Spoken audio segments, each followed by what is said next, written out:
Shalom, Bapak Ibu Saudara yang dikasih Tuhan. Saya percaya Bapak Ibu kerinduan hati Tuhan untuk kita tinggal di dalam Dia. Dan satu lagi, Dia juga rindu untuk firman-Nya tinggal di dalam hidup kita. Amin.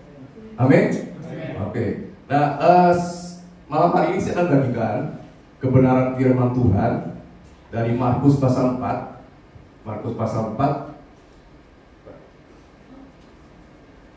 Panitia ini lupa nyalain lampu. Oke, Markus pasal 4.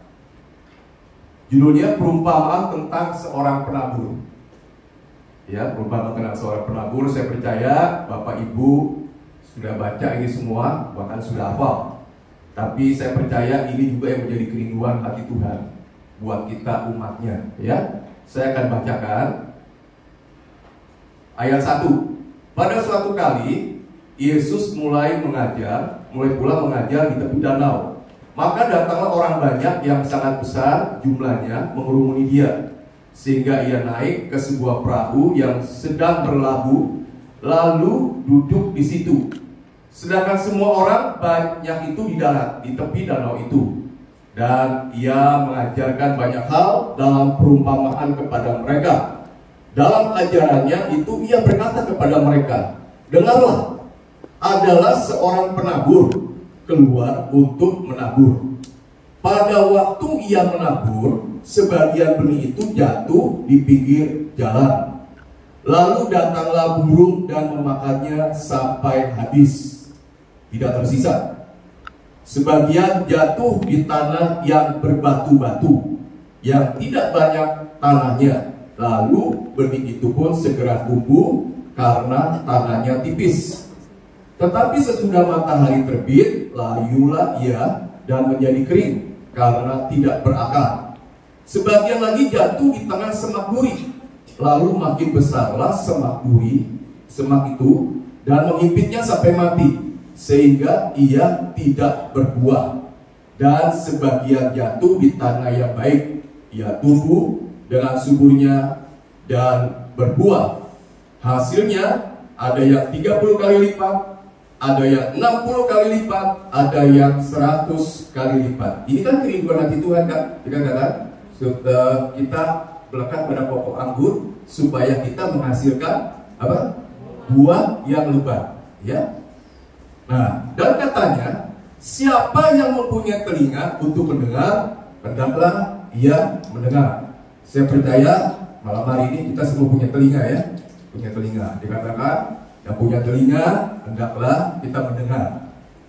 Ketika ia sendirian, pengikut-pengikutnya dan ke-12 murid itu menanyakan dia tentang perumpamaan itu. Jawabnya, kepadamu telah diberikan rahasia kerajaan Allah. Tetapi kepada orang-orang segala sesuatu disampaikan dalam perumpamaan, supaya sekalipun melihat mereka tidak menanggap, sekalipun mendengar mereka tidak mengerti, supaya mereka jangan berbalik dan mendapat ampun. Saya baca ayat ini, saya pikir, wah, sadis sekali, ya, supaya jangan bertobat. Ternyata kalau saya renungkan, maksud Tuhan ini, firman Tuhan itu nggak bisa dipelajari sepintas lalu. Ya, maaf nih, misalnya dalam praktik, ya, kita baca firman Tuhan sembari nonton TV, misalnya, ternyata nggak begitu Tuhan. Kalau kamu yang baca firman Tuhan, bacalah dengan serius, belajar mengerti. Makanya firman Tuhan itu bukan sembarangan. Sampai Tuhan ngomong begini, kalau firman Tuhan itu kamu jangan lempar mutiara ke mulut apa? Babi, karena percuma akan diinjak-injak oleh babi. Karena firman Tuhan itu berharga sekali. Tidak bisa dianggap enteng, tidak bisa dianggap sepele. Firman Allah itu adalah hidupnya Allah. Ya, firman Allah itu berkuasa. Dia katakan benih yang tidak panah. Jadi kalau kita menganggap remeh firman Tuhan, Tuhan bilang kamu nggak akan dapat apa-apa dari firman Tuhan. Jadi biarlah kita mulai malam hari ini serius dengan firman Tuhan. Amin. Nah, lalu ia berkata kepada mereka, tidakkah kamu mengerti perumpamaan ini? Kalau demikian, bagaimana kamu dapat memahami semua perumpamaan yang lain? Saya merenungkan juga, saudara, Bapak Ibu, Tuhan berkata, ini perumpamaan penting loh. Ini perumpamaan ini penting sekali sebagai dasar perumpamaan yang lain. Kalau kamu nggak ngerti perumpamaan ini, kamu nggak akan ngerti yang lain. Jadi Tuhan ngomong apa, kamu nggak akan paham. Nah makanya malam hari ini saya ingin membagikan apa yang saya dapat ya Bapak Ibu Saudara ya. Saya harap kita sama-sama bisa menangkap. Nah kemudian di ayat 14, penabur itu menaburkan firman. Orang-orang yang di pinggir jalan, tempat firman itu ditaburkan ialah mereka yang mendengar firman, lalu datanglah iblis dan mengambil firman yang baru ditaburkan di dalam mereka. Demikian juga yang ditaburkan di tanah yang berbatu, ialah orang yang mendengar firman itu dan segera menerimanya dengan gembira. Tetapi mereka tidak berakal dan tahan sebentar saja. Apabila kemudian datang penindasan atau penganiayaan karena firman itu, mereka segera murtad. Dan yang lain ialah yang ditaburkan di tengah semak duri, itulah yang mendengar firman itu, lalu kekhawatiran dunia dan tipu daya kekayaan dan keinginan-keinginan akan hal yang lain masuklah menghimpit firman itu sehingga tidak berbuah. Dan akhirnya yang ditaburkan di tanah yang baik ialah orang yang mendengarkan dan menyambut firman itu lalu berbuah. Ada yang 30 kali lipat, 30 kali lipat, ada yang 60 kali lipat, ada yang 100 kali lipat. Nah, di sini dikatakan ada 4 jenis tanah, ya. Ceritanya dikatakan yang ditaburkan itu firman Tuhan, ya, firman Tuhan yang ditaburkan, ya. Kemudian dikatakan firman itu jatuh di pinggir jalan, ya, tempat firman itu ditaburkan. Yang mendengar firman itu lalu datang iblis dan mengambil firman yang baru ditaburkan di dalam mereka. Nah, kalau kita buka di dalam Matius 13, yang dimaksud di pinggir jalan, yuk kita buka deh ya. Ini perumpamaan sama. Ya, Matius 13.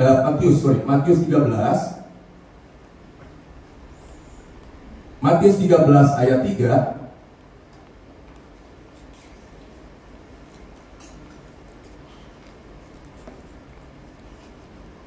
Dikatakan demikian. Ayat 19, ketika setiap orang yang mendengar firman tentang kerajaan sorga tetapi tidak mengertinya, datanglah si jahat dan merampas yang ditaburkan dalam hati orang itu. Itulah benih yang ditaburkan di pinggir jalan. Jadi Bapak Ibu Saudara, saya nanti sebetulnya firman ini sederhana gitu loh, ya, sederhana sekali, ya. Jadi kalau kita dengan firman Tuhan, ya, seperti misalnya malam hari ini, kita nggak serius, kita nggak fokus, dan bahkan kita nggak ngerti, itu sudah ada, udah biarin aja, itu percuma. Dikatakan kamu keluar ruangan ini hilang firman, bahkan ditanyain khotbahnya apa sih, nggak tahu, gitu. Mungkin buat saudara menganggap begini loh, ya, saya seringkali menganggap gitu, makanya saya seringkali diledeki kalau dengan firman suka terkantuk-kantuk. Dulu saya berpikir gitu, ya harus firman yang menarik. Ternyata firman Tuhan itu tidak bisa kita anggap remeh seperti itu. Ya, sekali lagi, firman Tuhan itu terlalu berharga untuk kita anggap remeh, masuk kuping kiri, keluar kuping kanan. Kalau kita mau menganggap seperti itu, dikatakan hasilnya, dikatakan hidup kamu tidak akan pernah berbuah. Kita boleh nyanyikan lagu itu 10 kali setiap hari, tapi saya katakan, hidup kita tidak akan pernah berbuah. Kita tidak akan menjadi seperti yang Tuhan Yesus inginkan. Dikatakan kita berbuah lebat. Ternyata semua tergantung dari sikap kita, respon kita, hati kita. Yang ditaburkan sama. Yang satu, serius. Sampai kalau kita di atas mimbar aja, kita khotbah ya, sampai berasa, kok katanya kayaknya menyerap sekali. Tapi yang di satu geleng-geleng kepala sebalik terkantuk-kantuk, ya, katanya kayak saya dulu gitu loh, ya. Sampai saya menghadapi tantangan, saya duduk di depan. Oh, sekarang mau bantu coba Bapak Ibu sudah perhatikan. Kalau saya dengerin khotbah, nggak mau, saya duduk di depan. Ya kan? Kasarnya kalau mau tidur biar disorakin, tahu nggak apa-apa. Karena saya ngerti firman Tuhan ini nggak sembarangan. Jangan anggap enteng sembarangan firman Tuhan. Dia firman Tuhan adalah Allah sendiri dan tidak bisa dianggap remeh. Kalau saudara sampai dengar firman Tuhan tidak menyentuh hati saudara, pasti ada problem di hati saudara. Pasti ada problem di hati saudara. Percaya sama saya. Problemnya apa? Pertama, saudara nggak ngerti dan saudara tidak pernah berusaha untuk mengerti.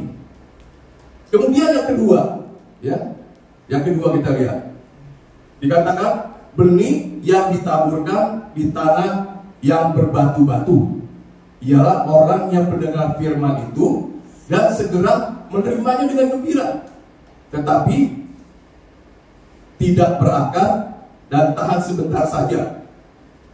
Ya, apabila datang penindasan dan penganiayaan karena firman itu, orang itu pun segera murtad. Nah, saya malah begini, ya, firman Tuhan itu orang yang hatinya banyak batu. Saya menangkap yang banyak batu itu apa? Pikiran kita loh. Pikiran kita. Ini pikiran logika kita ini seringkali menghambat firman Tuhan itu untuk masuk ke dalam hati kita. Kita menganalisa, ya, dari menganalisa pembicaraan, benar nggak? Dari menganalisa apa jalan ini, saudara? Nggak mungkin firmannya ngaco itu. Ya. Semua mengambil saudara menganalisa dengan pikiran batu saudara, ya, ya, pikiran batu gitu. Ini pikiran logika kita nih, pikiran analitis kita nih, ini pikiran batu saudara. Ya, sebetulnya kalau kita punya merasa seperti itu, aku selalu menganalisa firman Tuhan. Ya, kalau menurut logika aku nggak masuk akal, aku nggak terima. Dan sudah, aku nggak mau pelajari lebih lanjut. Itu akibatnya sekali lagi dikatakan firman Tuhan itu hanya tumbuh sebentar, kemudian mati. Dan hasilnya saudara tidak berbuah. Ya, saudara tidak berbuah. Tapi apa yang harus kita lakukan? Firman Tuhan bilang begini. Ya, kita ada nanti saudara baca di rumah ya. Firman Tuhan itu dikatakan seperti palu batu yang menghancurkan gunung batu. Jadi apa? Kalau saudara merasa aku ini kok begitu, firman Tuhan apa? Aku selalu kok kayak gini letak. Nggak mungkin, nggak bisa, macam-macam. Jangan patah semangat. Baca terus firman Tuhan. Buat itu mengerti. Akhirnya batu-batu yang ada dalam hidup saudara akan hancur dengan sendirinya. Dan saudara menjadi tempat, hati saudara menjadi tempat yang layak untuk firman Tuhan tinggal. Amin. Kemudian di sini dikatakan, ya, yang ditaburkan di semak duri ialah orang yang mendengar firman itu, lalu kekhawatiran dunia ini dan tipu daya kekayaan menghimpit firman Tuhan itu sehingga tidak berbuah. Nah, di sini dikatakan yang namanya semak duri itu kekhawatiran dunia. Saya kasih tahu Bapak Ibu, saya percayalah, kita pun pernah mengalami kekhawatiran, ketakutan. Amin. Dan pasti kalau kita mengalami kekhawatiran, ketakutan, pasti itu menguras. Benar nggak? Menguras tenaga, benar. Menguras konsentrasi, bahkan menguras potensi saudara. Kekhawatiran itu, kalau saudara khawatir sakit penyakit, khawatir apalagi kekurangan uang, khawatir dalam keluarga. Kalau saudara pikirkan terus, itu akan menyita waktu saudara, akan membuat waktu saudara habis, kemudian potensi saudara terkuras, energi saudara terkuras. Akibatnya dikatakan saudara tidak ada waktu untuk memikirkan firman Tuhan. Boro-boro firman Tuhan itu masuk ke dalam hati. Saudara lebih fokus kekhawatiran saudara. Jadi yang apa yang harus kita lakukan? Ya, nanti di sini kita baca. Ya. Kemudian dikatakan selain kekhawatiran dunia, yang semak duri itu dikatakan tipu daya kekayaan. Ya, tipu daya kekayaan namanya tipu daya. Tipu daya ngerti ya? Tipu daya ngerti ya? Ngerti ya? Tipu kan menipu. Ya. Jadi seakan-akan menarik, ya, seakan-akan ini menyelesaikan masalah, ya, Caranya apa? Ini loh, pakai cara ini kan nipu gitu kan. Begitu kita jalani, ternyata enggak loh. Si kekayaan itu bilang, iya, aku kan penipu. Ya, memang aku nggak siapa bilang aku solusi jalan keluar hidup kamu. Aku ini penipu. Kata kekayaan ini, aku ini penipu. Kalau kamu ngikutin aku, mengejar aku, ya kesiannya kamu lah. Kamu kena tipu. Makanya tipu daya kekayaan. Nah seringkali kita nggak sadar kan, namanya penipu. Makin canggih nipunya, kita makin nggak sadar ditipu. Benar kan?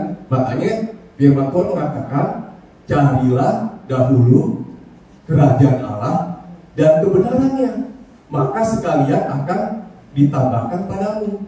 Makanya kalau kita baca di dalam Matius 6 ayat 33, nanti saudara baca di rumah, itu waktu Tuhan Yesus mengajarkan tentang carilah dahulu kerajaan Allah dan kebenarannya. Saya baca, coba sebelum saya ingin tahu gitu ya, apa sih yang dimaksud Tuhan bilang carilah dahulu gitu. Jadi ternyata kita disuruh cari itu seperti kita mencari sesuatu yang sangat berharga buat hidup kita. Jadi nggak sembarangan. Dalam arti begini, saya mencari, tadi saya beli roti, terus saya lupa taruh di mana, terus nggak ketemu, ya sudahlah, ya nggak, paling dimakan tikus gitu ya, ya nggak. Itu nggak sekedar mencari gitu, tapi cari dengan kerinduan, ya, dengan passion yang kuat. Dia bilang cari, kamu harus cari kerajaan Allah itu seperti itu, menjadikan kerajaan Allah kan Allah yang memerintah kan. Kamu harus bikin bagaimana Tuhan yang memerintah dalam kehidupan kamu. Carilah kerajaan Allah dan kebenarannya. Dikatakan demikian. Kemudian carilah dahulu. Ternyata dahulu di sini, pengertian dahulu itu bukan sekedar ya dahulu utama. Ternyata pengertian dahulu ini hanya di dalam Alkitab itu dimuat 2 kali. Pertama pada waktu Kejadian pasal 1 ayat 1 dikatakan apa? Pada mulanya Allah menciptakan langit dan bumi. Pertama, ya. Kemudian di dalam Yohanes 1 ayat 1 begini dikatakan, pada mulanya adalah firman. Firman itu bersama-sama dengan Allah dan firman itu adalah Allah. Jadi kita harus menjadikan firman Tuhan itu benar-benar yang utama di dalam kehidupan kita. Kalau kita ingin firman itu masuk di dalam hati kita dan membuat hidup kita berbuah lebat buat Tuhan. Ya? Nah kemudian kalau kita baca di dalam di dalam Matius pasal 6 tadi ya, nanti Bapak Ibu saudara bisa baca di rumah, itu cerita tentang berdoa, tentang sedekah, ya, tentang apalagi menjalankan puasa. Dikatakan di sini di dalam itu dikatakan begini, ya, orang-orang munafik itu melakukan itu untuk menarik perhatian orang.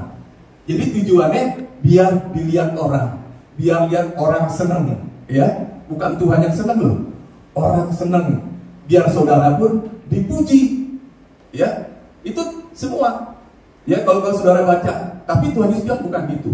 Kamu kalau berdoa semua cari Tuhan, ketemu dengan Tuhan. Bukan cari penghargaan manusia. Jangan buat manusia senang, bukan buat dibilang, wih, rohani lo kamu, ya, bukan. Kamu cari perkenanan Tuhan. Kemudian kalau kita baca lagi, ya, dikatakan begini, janganlah kamu mengumpulkan harta di bumi. Di bumi dibilang ngengat dan karat akan menggerogotinya. Tapi simpanlah, ya, carilah harta di sorga. Nah, saya lihat sih benar ya, Tuhan Yesus ngomongin benar. Sekarang aja bos Covid aja, perusahaan aja, konglomerat aja banyak yang bangkrut. Ya, orang kaya dari omset dari kekayaannya dari sekian ratus triliun, tinggal separuhnya. Itu duit loh, saudara ya. Nah, itu kalau kita mencari atau mengejar harta benda di bumi, ya. Jadi seperti ini. Tuhan sudah ngomongin. Makanya dikatakan di sini hati-hati dengan tipu daya kekayaan. Kita menghabiskan waktu. Bukan kita nggak boleh mengejar kekayaan. Bukan kita nggak boleh mengejar, bukan mengejar kekayaan, bukan boleh kita nggak boleh, bukan begini maksudnya. Kita boleh cari uang ya boleh. Kalau nggak kita hidup dari mana? Tapi jangan jadikan itu yang utama. Sehingga waktu kita habis tersita untuk itu. Tuhan bilang tetap utamakan Tuhan, firman Tuhan. Carilah dahulu kerajaan Allah dan kebenarannya. Dan Tuhan janji semuanya akan ditambahkan. Dengan cara apa? Dengan cara supranatural. Dengan caranya Allah, bukan dengan cara kita, cara manusia yang terbatas. Ya, kita akan mengalami sudah terkumpul, hilang. Ada krisis ekonomi, ada COVID-19, sudah dikumpulin semua, tiba-tiba hilang. Nah, kita ikutin caranya Tuhan. Amin. Nah, amin. Kalau katanya nggak semangatnya, amin. Oke, gitu semangat. Jadi saya bersemangat, terus saudara ya. Nah, kemudian di ayat 23 dikatakan begini, yang ditaburkan di tanah yang baik ialah orang yang mendengar firman itu dan mengerti, dan karena itu ia berbuah. Ada yang 100 kali lipat, ada yang 60 kali lipat, ada yang 30 kali lipat. Mendengar firman Tuhan dan mengerti. Simpel sebetulnya saudara ya. Saya percaya pada waktu kita mengerti firman Tuhan, pada waktu kita mengerti firman Tuhan, tadi yang dikatakan semak duri di dalam hati. Kan ada tanah yang semak duri kan? Ya, ada tanah yang berbatu, benar nggak? Ada tanah yang di pinggir jalan yang keras. Tapi pada waktu kita mengerti kebenaran firman Tuhan, saya percaya saat itu juga tanah hati kita berubah menjadi tanah yang baik. Caranya sebetulnya simpel, yaitu apa?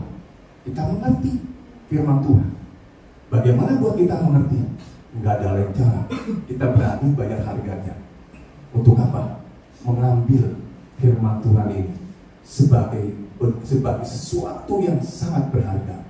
Makanya dikatakan carilah dahulu kerajaan Allah dan kebenarannya. Kalau kita mengerti firman Tuhan, kita menyediakan waktu, kita fokus untuk mengerti kebenaran firman Tuhan, hati kita berubah jadi tanah yang baik. Dan tanah yang baik dikatakan menghasilkan apa? Buah 100 kali ganda.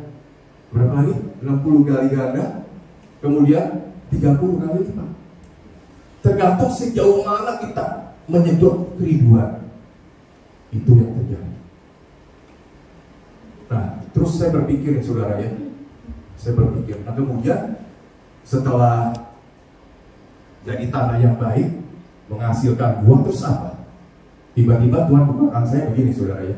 Kita buka di dalam Lukas pasal 6. Lukas pasal 6. Lukas pasal 6 ayat 45.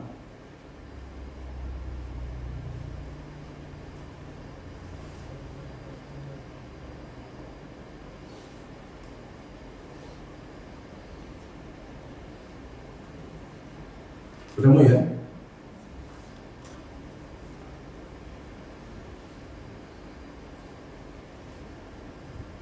Saya baca ini ya, Lukas 6 ayat 45.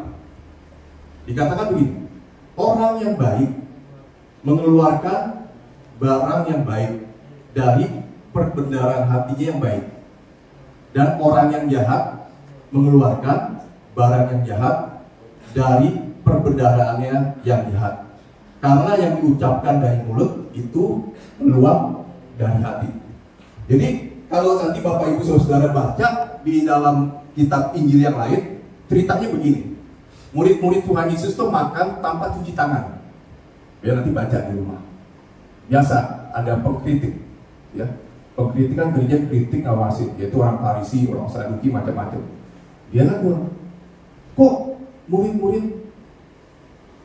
murid-muridmu makan nggak cuci tangan? Itu kan melanggar adat istiadat kita. Terus Tuhan Yesus begini ngomongnya, kalau makan, ya makan, itu masuk ke mulut, terus masuk mana? perut dibuat ke jamban, ya, jamban. Ya, itu nggak ada pengaruhnya. Nah, tapi yang paling penting begini, ya, yang hati kamu tuh, hati kamu tuh bagaimana? Karena kalau hati kamu nggak benar, dikatakan yang menajiskan itu yang keluar dari hati kamu. Ya, jadi yang menajiskan kita itu yang keluar dari hati kita. Jadi bayangkan kalau hati saya ini kotor, hidup saya itu najis. Najis ngerti ya? Wah, najis itu ya kotor macam-macam, sial macam-macam deh. Nah, bayangkan kalau hati kita berbuah lebat. Waduh, hati kita jadi tanah yang baik. Kalau yang najis aja nih, hati kita kotor, itu ternyata bisa menajiskan. Ngerti nggak? Ucapan kita yang keluar dari hati kita nih, dari hati keluar ke dalam mulut kan, itu bisa menajiskan.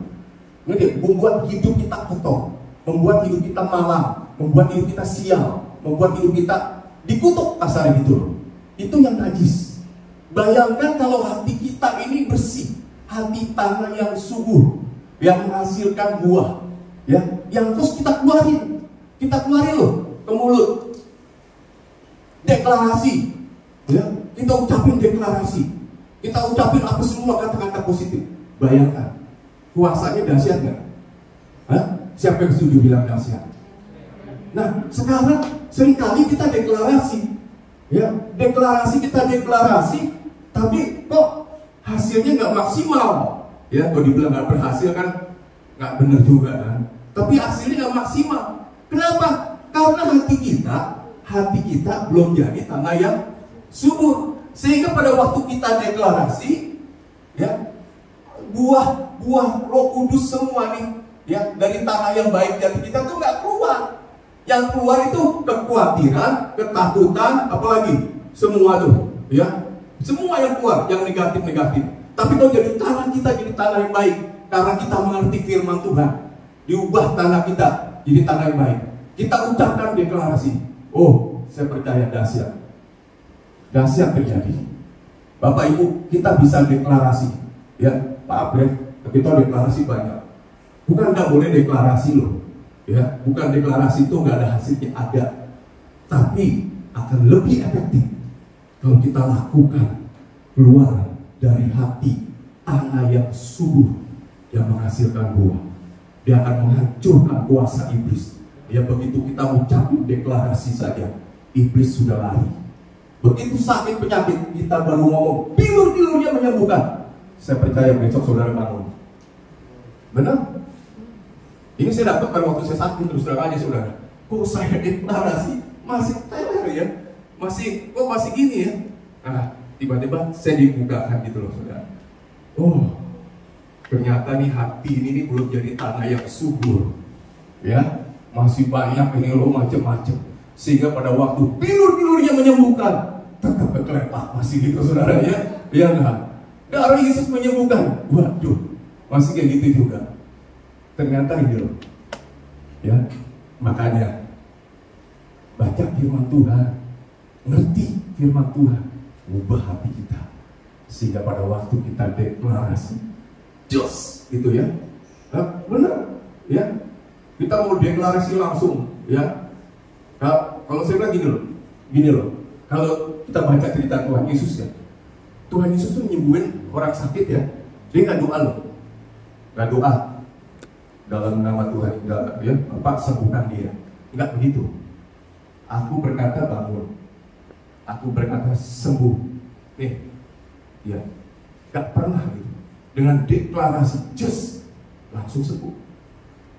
Dan saya percaya waktunya kita melangkah seperti itu. Amin.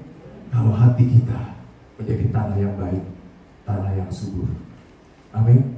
Amin. Nah, saudara, di dalam Amsal 4 ayat 23 sebagai tambahan, ya.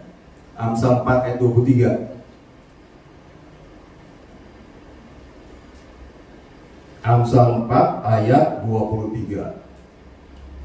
Nah, ini kita sudah hafal ayat ini juga, ya. Ini pegang peranan sekali. Saya bacakan. Jagalah hatimu dengan segala kewaspadaan, karena dari situlah terpancar kehidupan. Kalau di dalam Alkitab firman Allah yang hidup dikatakan begini, yang terutama sekali, jagalah hatimu, karena hatimu mempengaruhi segala sesuatu dalam hidupmu. Ternyata hati kita itu pegang peranan untuk hidup kita. Dan yang lebih dahsyat lagi, ternyata kita dikasih wewenang, dikasih otoritas sama Tuhan untuk kita mengatur sendiri hati kita. Kemana kita harus buka hati kita, apa yang boleh masuk dalam hati kita, apa yang nggak boleh masuk dalam hati kita, ternyata kita loh yang nentuin, bukan Tuhan. Tuhan kasih kita. Makanya dikatakan di sini, ya, yang terutama sekali jagalah hatimu. Ini tanggung jawab kamu. Kalau kita membiarkan sampah-sampah racun semua masuk dalam hati kita, kekhawatiran, macam-macam itu tadi ya, tipu daya kekayaan, apalagi macam-macam masuk, bisa masuk.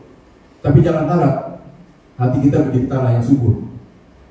Tapi kalau kita tutup, dia nggak bisa masuk. Kalau kita buka hati kita untuk kebenaran firman Tuhan, untuk mengerti firman Tuhan, oh, saya percaya akan terjadi hal yang dahsyat di dalam kehidupan kita. Amin, amin. Nah, saya nggak panjang-panjang bawain firmannya, ya.